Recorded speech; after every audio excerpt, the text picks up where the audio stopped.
Gaur egun oraindik gizoneskoa den industria mundu honetan, apurka-apurka emakumea bagabiz sartzen. Arlo teknikoko lanpostuetan gero eta emakume gehiago ikusten die. Gu geu, juten garenien bezero edo hornitzaien gana, ja ikusten dugu beste emakume batzuk egiten dugu letopo. Adibidez, Fagor Arrasaten gu geu, ja badekogu Muntaian lehenengo emakumea. Eta konturatu garena da, gero eta emakume gaztiagoak diela. Horrek, pentsau arazten dozte, gero eta gehiago diela animetan dienak formakuntza tekniko dun ikasketak edo ingenieritzak eitera.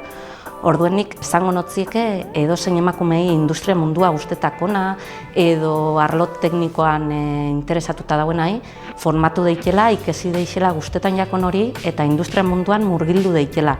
Ze azkenin gero eta gehiago bagara formakuntza tekniko hori dekounok, apurke, postu tekniko horrepe emakumez betetan jungo die.